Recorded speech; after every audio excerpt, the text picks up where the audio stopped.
para la Atención y Prevención de las Adicciones en la Ciudad de México presenta La Neta de las Drogas, el primer programa radiofónico para prevenir las adicciones.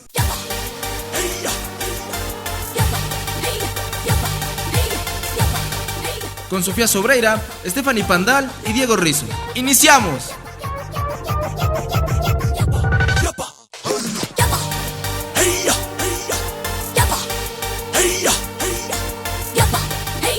¿Qué onda, chavos? ¿Cómo están? Bienvenidos, esto es La Neta de las Drogas. Mitos y verdades sobre drogas y otras sustancias. Estamos en el micrófono, Stephanie Pandal y Sofía Sobreira.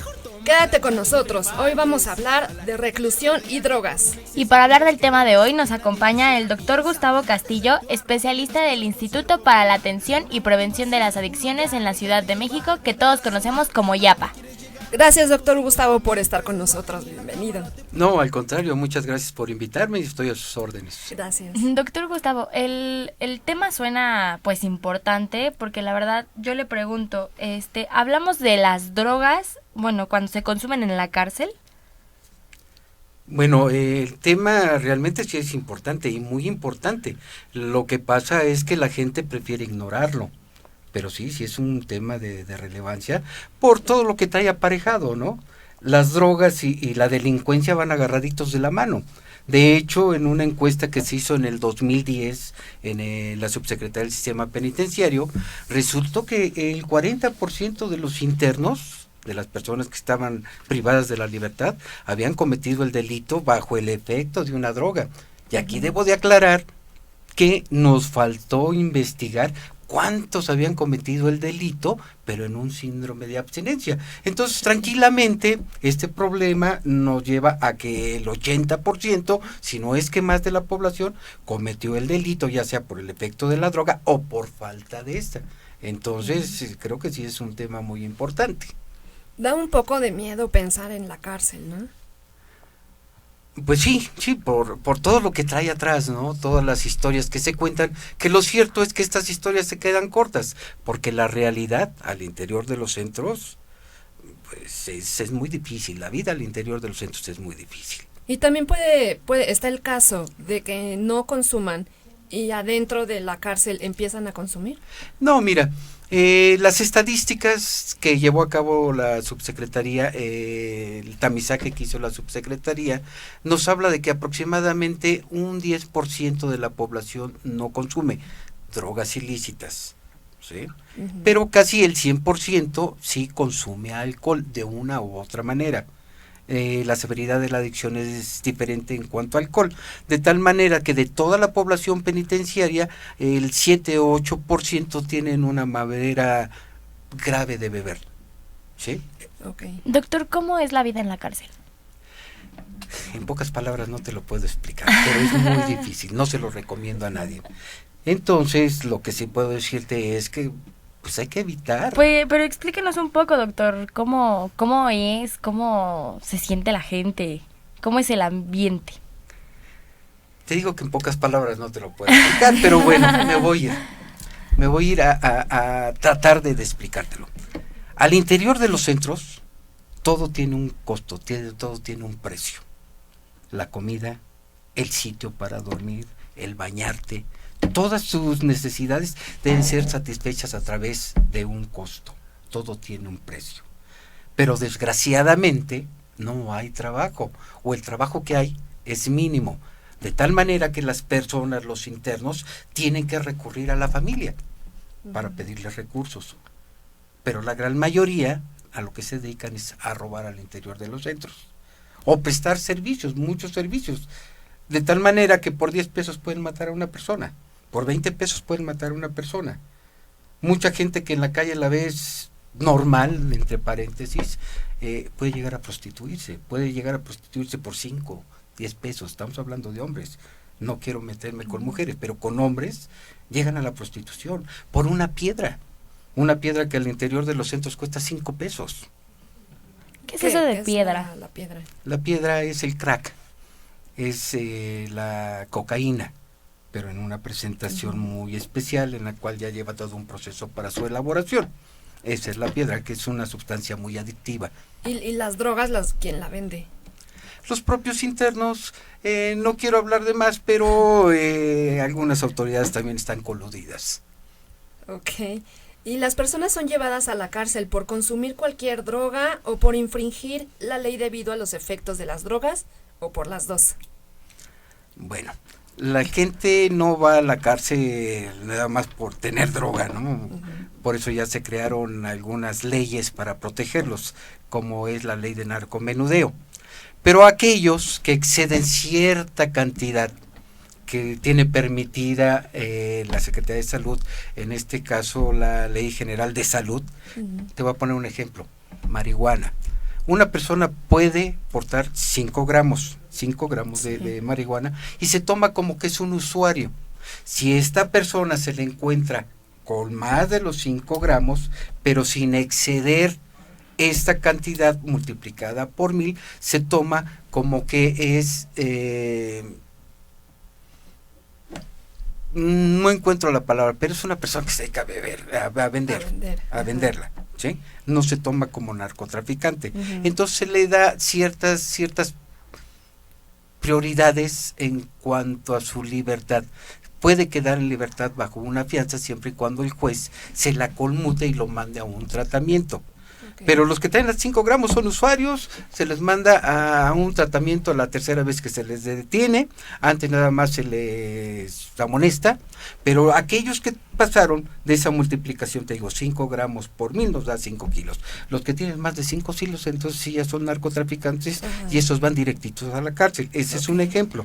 O sea, no nada más por el hecho de traer marihuana te van a mandar a la cárcel. No, hay toda una serie de leyes que te protegen y es para varias drogas, entre ellas la cocaína, por ejemplo. Doctor, y bueno, perdón, Stephanie, esto que nos está comentando de las distintas drogas, cuando los llevan a la cárcel, los separan, ¿cómo le diré? A los distintos consumidores, o sea, es decir, juntos los de marihuana, juntos los de alcohol, juntos los de cocaína. No, porque no es la prioridad al interior de los centros. La prioridad al interior de los centros es la peligrosidad. Entonces se les clasifica en un lugar que se le conoce como COC, Centro de Observación y Clasificación, dependiendo de la peligrosidad del delito que cometieron, hasta peligrosidad alta. Sí, he escuchado mucho que dicen que la cárcel es una escuela para la delincuencia. ¿Qué tan cierto es esto? Por supuesto. En un principio te comentaba que la gente al interior de los centros tiene que luchar para sobrevivir. La vida no es fácil. Tiene que luchar de tal manera que tienen que aprender situaciones que en la calle no se dan. Entonces, al final, podríamos decir que no es bueno, o sea, al contrario, la cárcel los está perjudicando más, porque a lo mejor alguien por un delito menor que entró ahí, después de unos meses sale y sale peor. Por supuesto, las leyes no son justas, y mucho menos en nuestro país, y no quiero hablar mal, aclaro. Pero las leyes no son justas, de tal manera que encontramos gente que con una fianza pudiera estar en la calle, gente que estuvo en el lugar equivocado en el momento equivocado. Aunque te voy a ser honesto, la gran mayoría de la gente que está en el interior de las cárceles, uh-huh, tienen cola que les pisen, la gran mayoría. Pues sí. Bueno, eso sí, yo creo que sí, ¿no? Entonces, Sofi. Yo tengo una pregunta, doctor. Una persona que llega a la cárcel por estos motivos recibe atención sobre la adicción, pero ¿qué pasa si tiene síndrome de abstinencia? Los servicios médicos al interior de los centros están dados por la Secretaría de Salud del Distrito Federal y hay médicos encargados de brindar este tipo de atención de urgencia a aquellas personas que presentan estos malestares, esta sintomatología, que no es la regla. Porque normalmente cuando llegan a los penales ya pasaron por los separos, ya estuvieron en otras instancias legales. Así que cuando llegan a los reclusorios, los síndromes de abstinencia pues ya desaparecieron. La patología que traen son otras cosas. Puedes encontrar bajas del azúcar porque tal vez no comieron o comieron poco, otras patologías, otra sintomatología. Pero síndromes de abstinencia como tales es raro que veas en cuanto llegan a los centros. Pero en caso de que se presentara, te digo, hay un servicio médico en el cual se le presta la atención. Y más o menos como qué edades son los que entran por estos motivos de drogas.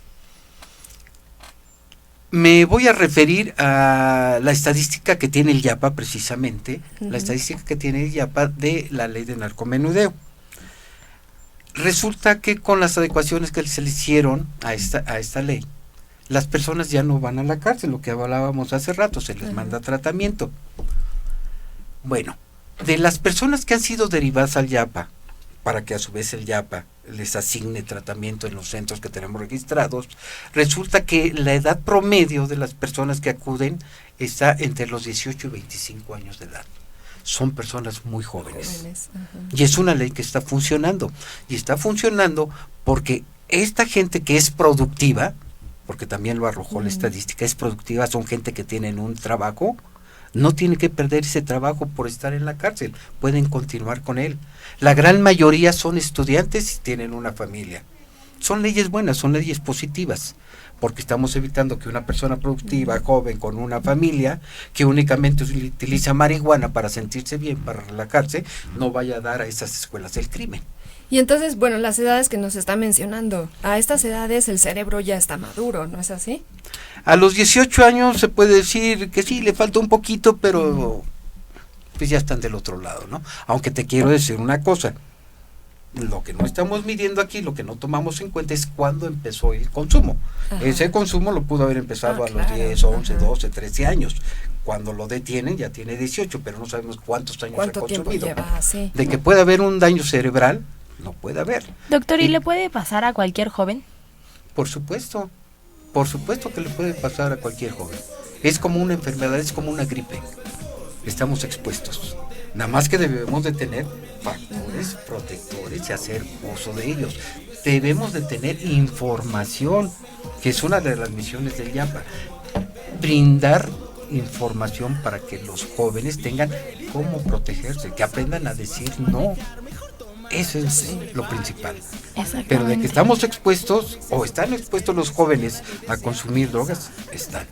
Claro que sí. Okay. Doctor, tenemos que ir a una pausa, pero Steffi, ¿tienes alguna pregunta para dejar al doctor para el siguiente bloque? Bueno, yo creo que esto que estamos platicando ahorita es muy importante. Podemos continuar con esto regresando de la pausa.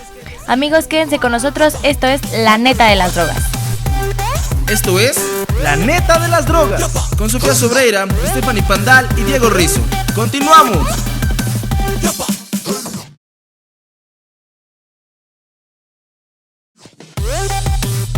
La Neta de las Drogas, con Sofía Sobreira, Stephanie Pandal y Diego Rizzo. ¡Seguimos! Chicos, estamos de regreso en La Neta de las Drogas. Doctor, nos quedamos con esta pregunta de los jóvenes, si le puede pasar a cualquiera.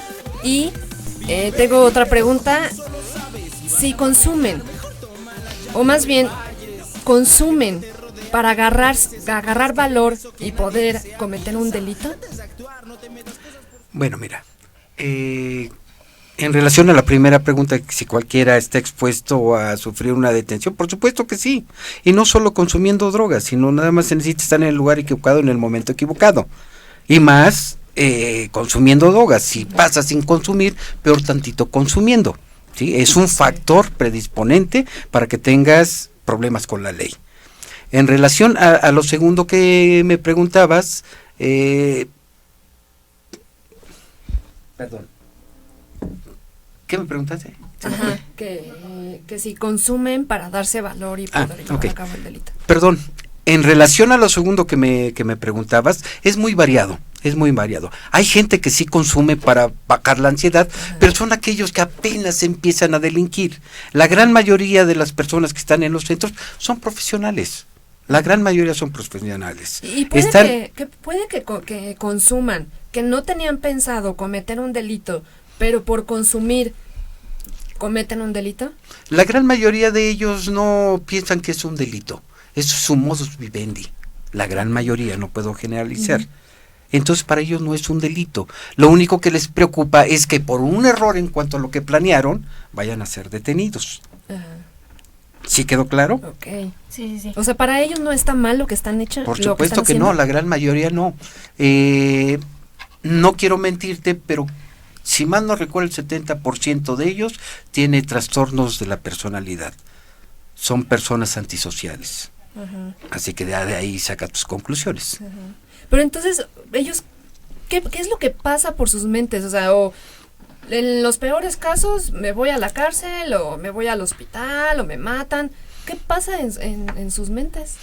Es gente que no tiene una conciencia moral como nosotros la concebimos. Es una persona que tiene serias dificultades en distinguir entre lo que es el bien y es el mal. Para ellos el robar, el asaltar, el intimidar, en fin, lo que te puedas imaginar en relación a un delito, para ellos es normal. Es algo pero que... tampoco podemos generalizar, o sea, no podemos decir que así son todos. No, por supuesto que no, por eso lo dije desde un principio de la entrevista, no puedo generalizarlo, pero Sí, la sí. gran mayoría sí, así son. De hecho, este tipo de personas viene de familias criminógenas, en donde no hay reglas, en donde no hay principios. Te voy a poner un ejemplo. A mí me tocó vivirlo. En la penitenciaría del Distrito Federal veía a los niños que venían a visitar al papá, al hermano, al tío. Posteriormente me los encontré en los tutelares en aquel entonces, hoy en adolescentes en conflicto con la ley. Y después pasaron a los reclusorios y hoy están en los penales, en las penitenciarías. Es un estilo de vida para este tipo de gente. Ah, claro, no todos, pero sí la gran mayoría.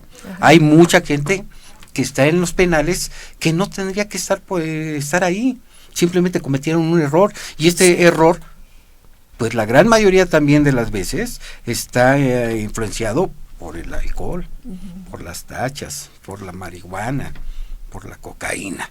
Doctor, ¿y cómo se puede romper esta cadena? Es muy difícil, es muy difícil porque los sistemas penitenciarios pues se han vuelto anacrónicos, ¿no? Son situaciones que es muy difícil cortar, es algo que ya se trae. Tendríamos que empezar de cero. Pero sí se pueden hacer esfuerzos para irlo remediando, como está haciendo el IAPA al interior de los penales del Distrito Federal, en el sentido de capacitar personas, profesionales, médicos, psicólogos, trabajadores sociales, para que a toda aquella persona que ingrese a los centros de detención, a los reclusorios, reciban un tratamiento contra las adicciones, desde el momento en que ingresan, para evitar que den ese brinco que normalmente dan en los penales. La gran mayoría ingresan consumiendo marihuana y salen consumiendo piedra. ¿Y es posible la rehabilitación dentro de la cárcel o esto solo sucede hasta que salen? No, sí es posible. Hay modelos de atención muy interesantes en los penales del Distrito Federal. Está la comunidad terapéutica, por ejemplo, están las clínicas tipo Minnesota, algunas de ellas de Oceánica, otras de Monte Fénix. Hay clínicas ambulatorias, porque no toda la gente tiene adicciones severas. También hay consumidores, usuarios, se le conoce como usuarios, hay experimentadores, que es la gran mayoría de ellos. En un principio te comentaba que únicamente el 8%, entre el 8 y el 10%, tienen adicciones severas. El resto son usuarios de drogas psicoactivas, no llegan a una dependencia ni siquiera leve. Esos no se les puede tratar igual que el primer grupo. A ellos hay que darles tratamientos ambulatorios, consejería, en fin, es una serie de modelos de atención muy diferentes a los que presentan una dependencia severa. Cada quien necesita una atención diferente y por de supuesto, a por lo que supuesto, tiene. hay que individualizarlo. Ninguna persona es igual a otra en todo el planeta, para que me entiendas. Asimismo, las adicciones no son iguales en todas las personas, van cambiando dependiendo de la persona. Entonces hay que individualizar y hay que ver qué modelo de atención es el que más le conviene a esta persona. Doctor, y bueno, ahorita que nos está comentando esto, ¿qué sale cuando un joven cumple su condena y sale? ¿Es posible que vuelva a consumir? Sí, sí es posible. De hecho, la recaída es parte del tratamiento. Se esperan las recaídas. En los post-tratamientos se les da seguimiento a los pacientes que ya terminaron su tratamiento primario, se les da seguimiento y parte de este seguimiento es darles algo que se conoce como prevención de recaída, porque es frecuente que se presenten las recaídas. ¿Y qué se puede hacer en estos casos? ¿Cómo Darles el podemos seguimiento, ayudar? darles la atención. Okay. Y es lo mismo la cárcel de hombres y de mujeres así como el tratamiento y la rehabilitación en hombres y mujeres? Bueno, el tratamiento, la rehabilitación cambian. Cambian porque la mujer es más compleja que el hombre, ¿sí? Bueno, a ver, para que todos nuestros amigos que nos están viendo puedan entender esta parte, ¿nos podría explicar mejor? Claro que sí. La mujer al interior de los penales tiene más problemas que los hombres. La mujer, desde el momento en que ingresa a los penales, prácticamente se quedó sola. Los hombres nunca los deja la mamá. La mamá todos los fines de semana ahí está, aunque sea una señora ya anciana de 60, 70 años, que no tenga trabajo o que sea jubilada, todo ese dinero lo invierte en el hijito. Es un grave problema en los países latinos, la codependencia. Pero, por el contrario, a la mujer, en cuanto ingresa a los penales, la abandonan. El primero que oye es el marido. En serio, los hijos. Las mujeres se quedan solas en los penales. Es una situación triste y muy fuerte. Claro que es triste, es muy fuerte. Y si eso le unes que es una consumidora, pues imagínate, ¿no? El fondo de sufrimiento que presentan estas mujeres, solas, con problemas de adicción. Y no sé si sea como muy frecuente, pero muchas veces las mujeres están ahí en la cárcel por culpa de los hombres, ¿no? Porque a lo mejor estaban con su pareja, estaban con su novio y los agarraron a los dos consumiendo o vendiendo. Sí, conozco algunos casos, pero no te podría dar una cifra. No te podría decir un 50-60% está por esa situación. Pero sí existe. Que sí hay, claro. Son inducidas por su pareja a cometer cierto tipo de delitos. Y como dicen, ¿no? Al final a lo mejor el novio huyó, el esposo huyó y a la que agarraron fue fue ella. Sí, de esos conozco varios. No muchos, pero sí sucede. Sí sucede. Pero eso no quiere decir que aquellos que consumen drogas no estén expuestos a que les pase. Aquí el gran problema es la droga. Recuerda lo que te dije. El 40% de las personas que están en el interior de los penales cometieron el delito bajo el efecto de una sustancia tóxica.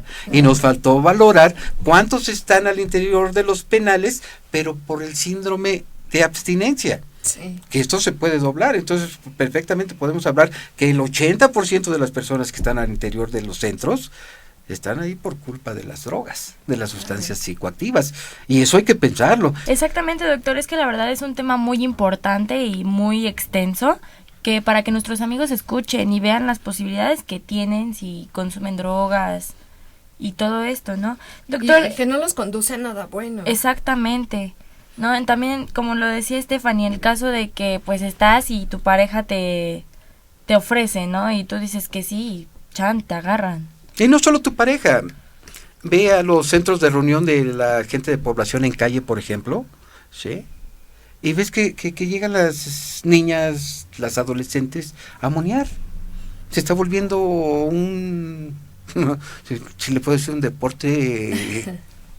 pues lo toman como eso, ¿no? Algo de generar adrenalina, no sé cómo explicármelo porque no lo concibo.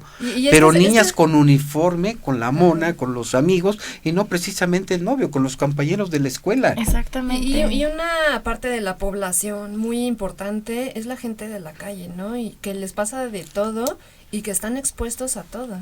Claro, sí, es una y población que a veces vulnerable. No les queda otra opción, ¿no? ¿O sí? Pues yo creo que tienen todas las opciones del mundo, lo que pasa es que no las quieren. Pero es como ¿sí? Nos lo comentaba hace rato, doctor, como que se sigue una cadena, desde el padre, el hermano, la mamá, todo ese tipo, o sea, ya, yo creo que para las personas de la calle ya es como una cultura, ¿no? Se podría decir, un seguimiento. Sí, es una cultura, hay familias enteras en situación de calle. Y ese es un grave problema por el cual el Distrito Federal no ha podido conseguir pues ayudarles, ¿no? porque no puede separar a las familias. Van por los hijos que consumen para darles rehabilitación y los primeros que protestan son los padres. ¿Cómo van a separar una familia? ¿Cómo se van a llevar a mi hijo? Entonces lo que pretende el gobierno del Distrito Federal es crear centros en donde llegue toda la familia para que sea rehabilitada en conjunto, en grupo. Exactamente. Doctor, se nos acabó el tiempo, pero si nos puedes dejar un mensaje para los amigos que nos están escuchando. Claro, con mucho gusto y agradezco la oportunidad. El mensaje que les quiero dejar, y que quede bien claro, va dirigido a los adolescentes, que tengan mucho cuidado. Las drogas tal vez pueden ser interesantes, sí es cierto, dan placer, mucho placer, pero ese placer lo cobran, y lo cobran caro. Les invito a que lean un poco sobre adolescentes en conflicto con la ley. Gente que fue privada de la libertad precisamente por el consumo, que empezó por seguir a los amigos, porque le dijeron que se sentía muy padre. Sí, sí se siente padre, pero la primera vez, no hay una segunda. No hay una segunda. Tengan cuidado, eviten consumir, no les va a llevar a ningún lado, al contrario. Si terminan en conflicto con la ley, los adolescentes, con toda seguridad van a terminar en los reclusorios. Y en los reclusorios, ahí no perdonan. Ahí lo cobran todo. Exactamente. Y muchas veces se paga con cosas que ni se imaginan, ¿no? Claro que sí. Pierden Sí. familia, pierden escuela, pierden trabajo, pierden todo, pierden dignidad. Exactamente, doctor. Pues amigos, ya escucharon. Cualquier pregunta que tengan en las páginas de Facebook y Twitter, Steffi, si nos las puedes Nos proporcionar. pueden escribir a yapa-cdmx con el hashtag. Programa La Neta de las Drogas. Pues amigos, hasta aquí el programa del día de hoy. Agradecemos al doctor Gustavo Castillo por la orientación en este tema. Se despiden de ustedes Sofía Sobreira. y Stephanie Pandal. Esto fue La Neta de las Drogas. Mitos y verdades de las drogas y otras sustancias. Hasta la próxima.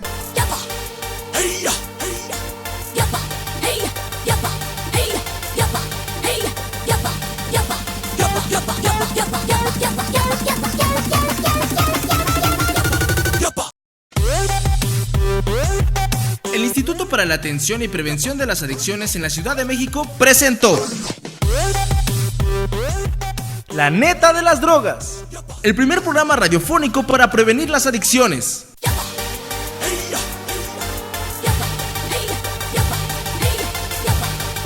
Con Sofía Sobreira, Stephanie Pandal y Diego Rizzo. ¡Hasta la próxima!